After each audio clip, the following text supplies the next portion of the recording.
Oi gente, tudo bom? Mais um Na Ponta do Lápis começando aqui na TV Câmara Campinas e é sempre importante a gente se atualizar sobre os assuntos, às vezes trazer assuntos que já foram levemente abordados, pincelados aqui no programa para se aprofundar um pouco mais. Hoje a gente vai falar sobre reserva de emergência. Eu já comentei com vocês outras vezes sobre esse assunto, como é importante a gente garantir essa reserva, mas a gente ainda não se aprofundou para garantir que você consiga organizar esse seu orçamento, as suas contas em casa. O nosso convidado de hoje é o Isaías de Carvalho Borges, professor de economia aqui da PUC, que é onde nós estamos hoje. Professor, obrigada pelo seu tempo, que você tirou esse tempinho para conversar com a gente. É um grande prazer estar aqui com você. Eu queria começar que você comentasse a respeito, que às vezes a gente fala aqui na ponta do lápis sobre a questão do brasileiro ser um pouco desorganizado com suas contas, não ter uma educação financeira desde jovem. Essa afirmação tem um sentido ou você acha que o brasileiro, quem sabe, está melhorando agora nesse sentido? Acredito que o problema da dificuldade que as pessoas têm de se organizar financeiramente não é só no Brasil. Em diversos países, inclusive nos países desenvolvidos, onde as pessoas têm um nível educacional maior e também um nível de renda maior, o problema existe. Até porque nós vivemos em um mundo em que as pessoas estão submetidas a constantes estímulos ao consumo. Então é muito difícil resistir, muitas das vezes, à quantidade de estímulo que nós temos para comprar, para consumir. Agora, no Brasil, nós temos um problema que uma grande parte da população tem uma renda muito baixa. É uma renda que muitas vezes dá para sobrevivência. Então também isso dificulta um pouco pensar nessa administração financeira. E tem também o problema da educação, que nos últimos tempos vem melhorando um pouco. Então eu acredito que, respondendo a sua pergunta, não é um problema tipicamente do Brasil e que também eu tenho observado uma certa melhora. Uma parcela da população começa, por exemplo, a pensar mais seriamente em investimentos, em forma de garantir o futuro. Isso tem a ver com alguns fatores. Um deles é a constatação de que as pessoas vão viver cada vez mais. A longevidade é uma realidade, então a nossa expectativa de vida está aumentando. E, por outro lado, o sistema de previdência, principalmente a previdência social, as reformas que vêm sendo feitas, faz com que as pessoas vão percebendo da importância de ter outras formas de garantir o futuro. Então, eu acredito que essas duas coisas podem ser aí uma explicação desta mudança que vem ocorrendo nos últimos tempos no Brasil. Eu espero que o Na Ponta do Lápis esteja fazendo parte dessa mudança aí que o professor acredita que está acontecendo no cenário brasileiro, com os brasileiros e brasileiras aprendendo mais sobre o assunto. Espero que o assunto que a gente traz aqui toda semana faça uma diferença aí no seu dia a dia. Mas voltando à questão da reserva de emergência, o que seria essa reserva de emergência? Como nós podemos definir essa reserva, esse valor que vamos guardar? A reserva de emergência, talvez uma boa definição para ela é pensarmos nela como uma proteção contra eventos incertos. Esses eventos incertos podem ser pessoais, por exemplo, um desemprego, uma doença, ou alguém bate o carro, ou alguma coisa acontece na sua casa, então você precisa de ter um dinheiro para poder lidar com aquela situação. Ou pode ser um evento geral que afeta a todos, por exemplo, a pandemia. Durante a pandemia, muitas pessoas perderam renda. Sobretudo pequenos empresários, pessoas autônomas, elas tiveram muita dificuldade. As pessoas que tinham uma reserva de emergência, elas conseguiram lidar melhor com a situação. Então, resumidamente é isso, a reserva de emergência é uma proteção contra esses eventos que são incertos. É muito importante no Brasil pensar nisso, porque eventualmente você pode lidar com esses eventos recorrendo a empréstimos. Mas no Brasil, os juros é muito elevado. Então, um país como o Brasil, quanto menos você depender de juros, quanto menos você depender de empréstimo, melhor. Então, o mais adequado é ter essa reserva para você se sentir um pouco mais protegido contra esses eventos incertos.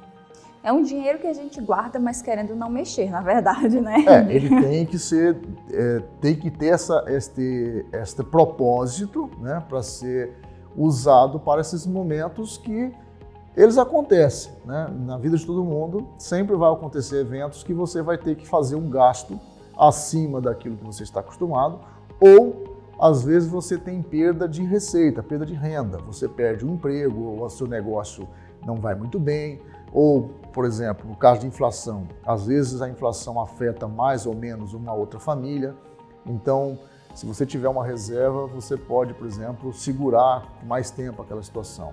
É muito comum, por exemplo, em momentos de crise, de desemprego ou inflação, as famílias são obrigadas a rever algumas coisas, alguns itens no seu consumo, alguns hábitos. Por exemplo, muitas famílias às vezes são obrigadas a tirar o filho de uma escola particular ou às vezes deixar de pagar um plano de saúde. Se você tem uma reserva de emergência, se você tem uma poupança, você pode manter esse gasto, uma escola, um plano de saúde ou seguro do carro por um tempo maior enquanto essa reserva durar. Então, é sempre bom, né, na vida, mesmo que você tenha uma renda baixa, você tem que estabelecer algumas regras simples. Guarda uma porcentagem, 10%, 15% da sua renda mensalmente, já é o suficiente para você garantir aí um mínimo necessário. Falando agora de porcentagens, números, valores, a gente gosta de deixar tudo, como diz o nome do programa, na ponta do lápis. Entendi a necessidade dessa reserva, o nosso público está aqui assistindo, acompanhando, entendeu que precisa ter esse valor. Como que a gente coloca isso no orçamento? Como é que vai funcionar isso no dia a dia, no nosso mês ali? Eu tenho que pegar 5%, eu tenho que pegar 10%, eu coloco onde esse dinheiro? Como é que a gente dá esse pulo aí? A questão do quanto, isso varia muito de família para família, depende das condições, depende do valor de renda, depende do gasto mensal, depende das dívidas que essa pessoa já tem, financiamento, etc.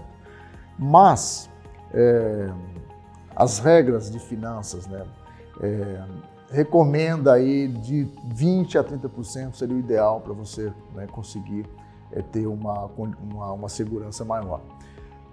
Pensando em reserva de emergência, você tem que pensar em investimentos que os economistas chamam de investimentos com alta liquidez. Ou seja, reserva de emergência você pode precisar amanhã. Então é importante que você tenha esse dinheiro de uma forma que você, se precisar, você consegue usar esse dinheiro amanhã. Tem muitos investimentos que às vezes têm um alto retorno, mas ele não tem liquidez, ou seja, você não consegue esse dinheiro na hora que você quer. Pensando nisso, se nós considerarmos esse fator, a poupança é o investimento que tem uma boa, que serve para isso, porque a poupança tem uma alta liquidez e você, em situações normais, você pelo menos se protege também da inflação. O teu dinheiro, na melhor das hipóteses, ele não perde o valor. Então, reserva de emergência é melhor você direcionar para investimentos que tem essa facilidade de você usar o dinheiro quando você precisar. Quando é outro tipo de investimento, pensando no longo prazo, pensando em aposentadoria, aí você pode buscar então um investimento com maior retorno e onde a liquidez não é uma grande questão. Mas quando eu penso em emergência, o ideal é que esse dinheiro esteja de uma forma fácil de ser usado, mas ao mesmo tempo protegido, principalmente contra a inflação, que é um problema muito sério no Brasil. Isso se agravou um pouco agora com a pandemia. E assim, a gente pesquisa, dá sempre uma lida sobre o assunto, tem uma variação ali, falado sobre a questão de você tem que ter 6 meses do seu salário guardado, 12 meses. Como é que a gente pode pensar aí um pouco sobre esse valor? Olha, reserva num país como o nosso, e em um momento como o nosso estamos vivendo, quanto mais melhor. Mas aí vai de acordo das possibilidades de cada família. Né? Aquilo que eu falei, o Brasil é um país de uma maioria da população tem uma renda muito baixa, é um país que tem uma inflação muito alta, mesmo com o Plano Real, que a inflação se estabilizou abaixo dos 10%, quando a gente compara com o resto do mundo, é uma inflação alta em comparação aos países desenvolvidos. E agora, durante a pandemia, ela ficou mais alta ainda. E o que é mais grave? A inflação ela vem sendo maior naqueles produtos de necessidade básica. São aqueles que muitas vezes você tem dificuldade de cortar. Então, alimentos, gás de cozinha, energia, combustível, etc. Então, são coisas que o preço sobe, você não consegue cortar, a tua renda não sobe, porque a economia está em crise, logo uma parte do seu orçamento, você vai gastar uma parte muito maior da renda com esses bens de necessidade básica. Então é óbvio que nesse contexto a quantidade que sobra você guardar reduz, né? Agora, podendo, aí a regra quanto mais você tiver guardado, melhor porque você, aquilo que eu falei, você se sente mais protegido e você fica num país como o nosso, em que os juros é muito alto, isso é uma vantagem para você não precisar eventualmente entrar em dívida. E também uma outra coisa interessante é que quando você tem uma reserva, você pode também aproveitar a oportunidade de negócios. Em momentos de crise é comum, por exemplo, preços de algumas coisas, alguns ativos caem, terreno, casa, carro, e pessoas precisam vender coisas para poder pagar contas ou lidar com falta de renda. E muitas vezes, no desespero, essas pessoas vendem essas coisas bem mais barato. Então, se você tem uma reserva, né, você também pode usar esse dinheiro eventualmente para comprar algo barato. E depois, quando a economia volta ao normal, você consegue ganhar um dinheiro. Então, são várias vantagens que você tem aí em relação a essa questão. Agora, uma coisa muito importante, vale para qualquer situação, é o básico para qualquer situação que envolva administração financeira. Consumo tem que tomar muito cuidado. Comprar aquilo que é necessário, aquilo que é essencial e aquilo que realmente a pessoa vai usar. Como eu falei no início, nós vivemos um mundo em que as pessoas são bombardeadas por estímulos de consumo. E é muito comum as pessoas comprarem coisas que muitas vezes não usam, né? Então, essa aqui é uma questão. Nós não vamos fazer um discurso que você não deve gastar. Não, nós precisamos sobreviver, né? As pessoas precisam viver, as pessoas precisam... o consumo também faz parte da vida. Inclusive, o consumo é importante para a própria economia. O próprio emprego depois depende do consumo. Mas não ser só o básico, né? Também tem o lazer. Né? Tem o lazer. Primeiro, o que nós chamamos de básico varia muito de realidade para realidade. Então, hoje, o que nós chamamos de básico numa cidade como Campinas, em 2022, é muito diferente do básico de 50 anos atrás. Muitas vezes, quando a gente fala básico, as pessoas acham que eu estou falando de comida. Não. Hoje, por exemplo, o telefone celular, a internet é básico. A internet virou um serviço de extrema necessidade durante a pandemia. A pandemia mostrou isso. Então, você hoje ter acesso à internet faz parte desse básico, né? Muitas vezes, dependendo do lugar que você mora, do trabalho que você tem, se você estuda ou não estuda, você também ter um automóvel também faz parte do básico, é de extrema necessidade. Então, isso varia de família para família. Mas sempre tem que pensar nisso. Consumir agora, tudo que eu consumo, todo o consumo que eu faço no presente é um consumo a menos que eu vou ter no futuro. Não é dizer que as pessoas não podem consumir, mas tem que ter essa consciência de que o consumo no presente envolve um custo que os economistas chamam de custo de oportunidade. O custo, quando eu compro algo por R$5.000, esse é o custo contábil. O custo econômico é muito maior do que isso, porque eu tenho que incluir aqui o custo de oportunidade. O que é o custo de oportunidade? Com esses R$5.000 eu poderia comprar outras coisas, eu poderia investir, eu poderia fazer outros negócios e poderia me dar um retorno maior, né? Um grande exemplo é o carro. Quando você compra um carro, por exemplo, por R$100.000, se você for botar na ponta do lápis, nunca é uma boa decisão, porque esses R$100.000 você pode investir, o carro desvaloriza, e hoje com as opções que nós temos de Uber e etc., e agora está aparecendo, por exemplo, as opções que são os carros de aluguel. Então, de repente, alugar um carro pode ser mais interessante, dependendo da quantidade que eu uso o carro, dependendo da forma como eu uso o carro. Se eu uso o carro só final de semana, por exemplo, de repente não vale a pena eu ter um carro de 100 mil parado na garagem. Esse dinheiro poderia ter um retorno maior. Então, na verdade, o custo de ter esse carro é muito mais do que os 100 mil. Então, as pessoas precisam ter consciência disso, que o custo, o verdadeiro custo de tudo que eu compro, é o custo que eu estou, aquele valor que eu estou pagando e mais um custo que nós chamamos de custo de oportunidade. Aquilo que eu abro mão no futuro, de ter no futuro, para ter algo no presente. E esse assunto é bem interessante, que a gente já tratou, inclusive aqui na ponta do lápis, sobre a questão dos carros de aluguéis. É só procurar na playlist do YouTube da TV Câmara Campinas que vocês vão achar sobre esse assunto. A gente discutiu e também tem umas dicas interessantes lá sobre isso. E falando sobre essa questão de tomar consciência e tudo mais, é sempre importante cada vez mais jovem, né, a gente tomar essa consciência da importância de se precaver da forma que for possível. Eu falo por experiência própria, eu não guardava nada. Se perdesse o emprego, no mês seguinte não tinha 2 moedas para esfregar uma na outra.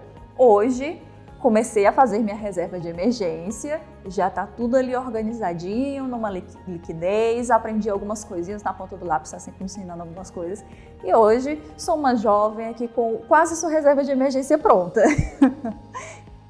Quanto antes, melhor.